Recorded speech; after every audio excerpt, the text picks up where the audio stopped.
সরকারি ও বেসরকারি মেডিকেল কলেজের 2024-25 শিক্ষাবর্ষের ভর্তির পরীক্ষার ফলাফল রোববার প্রকাশিত হয়েছে। ভর্তি পরীক্ষার ফল প্রকাশ করে স্বাস্থ্য শিক্ষা অধিদপ্তরের বিজ্ঞপ্তিতে জানানো হয়েছে, 21 জানুয়ারি থেকে 25 জানুয়ারির মধ্যে 1000 টাকা টেলিটকে SMS এর মাধ্যমে জমা দিয়ে পরীক্ষার ফল পুনর্নিরীক্ষণের জন্য আবেদন করা যাবে। পুনর্নিরীক্ষণ ফল আবেদনকারীকে যথাসময়েই জানানো হবে। এ ব্যাপারে স্বাস্থ্য শিক্ষা অধিদপ্তরের গঠিত কমিটির সিদ্ধান্তই চূড়ান্ত বলে বিবেচিত হবে। বিজ্ঞপ্তিতে বলা হয়েছে, গত 17 জানুয়ারি 2024-25 শিক্ষাবর্ষের MBBS ভর্তি পরীক্ষা অনুষ্ঠিত হয়।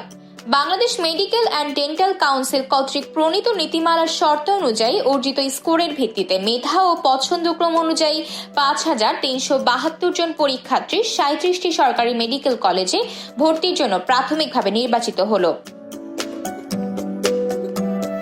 পার্বত্য অঞ্চল ব্যতীত দেশের সমতল অঞ্চলের উপজাতীয় কোটার শিক্ষার্থীদের তালিকা, কোটার সপক্ষে সনদ প্রমাণসমূহ স্বাস্থ্য শিক্ষা অধিদপ্তরের যাচাইয়ান্তে পরবর্তীতে প্রকাশ করা হবে।